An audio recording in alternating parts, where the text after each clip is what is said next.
మిథున రాశి వారికి ఈ వారం మిశ్రమమైనటువంటి గ్రహస్థితి గోచరిస్తూ ఉన్నది. జన్మకుజుని యొక్క దోషము, వ్యయ గురుని యొక్క దోషము, దశమ కేంద్ర స్థిత శుక్ర బుధ రాహుగ్రహాల తాలూకు స్థితి.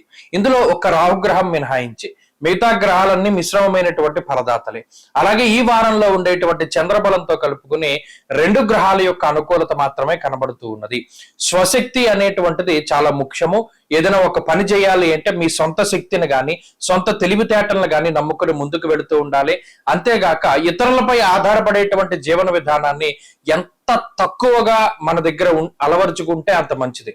ఎవరి మీద కూడా ఆధారపడకుండా ఎవరో వస్తారు ఏదో చేస్తారు మనకి ఎవరైనా సహాయం చేయకపోరు అనేటువంటి డ్రీమ్ ల్యాండ్ లో కలల జీవితంలో నివసించేటువంటి పరిస్థితులను వదిలిపెట్టి నిజ జీవితంలోకి రావాలి, కష్టపడాలి. ప్రత్యేకించి ఈ రాశి వారికి ఇప్పుడున్నటువంటి పరిస్థితుల్లో అవకాశాలు తక్కువ. అందువల్ల గతంలో చాలా తేలిగ్గా పొందినటువంటి అవకాశాలను సైతం ఇప్పుడు చాలా కష్టపడ్డా పొందడానికి అంత సాధ్యం కాదు. అందువల్ల కృంగిపోకుండా నిరంతర ప్రయత్నం అనేటువంటి దాన్ని చక్కగా చూసుకుంటూ ఉండాలి. ప్రత్యేకించి ఈ చంద్రబలం లేదా రాహు యొక్క బలం ఏదైతే ఉన్నాయో ఇవి గోచారంలో అతి తక్కువ బల శాతాన్ని కలిగి ఉన్నటువంటి గ్రహాలుగా ఉన్నాయి. జాతకం బాగుంటేనే తప్పితే గోచార పరిస్థితులు అంతగా యోగించేటువంటి పరిస్థితులు లేవు. అందువల్ల ఏంటి అంటే అటు వృత్తి ఉద్యోగాల్లో కానీ ఆరోగ్యపరంగా కానీ లేదా ఎకనామికల్ గా కానీ కొంత వెనకబడి ఉన్నప్పటికీ భయపడవలసినటువంటి పరిస్థితులు ఏమీ లేదు.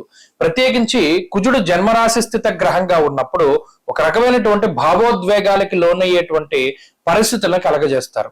అతి కోపము, అతి బాధ లేదా ఎవరినైనా అతిగా విశ్వసించడము, నమ్మక ద్రోహం జరగడం మీకు ఇవన్నీ కూడా ఈ రాశి వారిలో కనబడుతూ ఉంటాయి.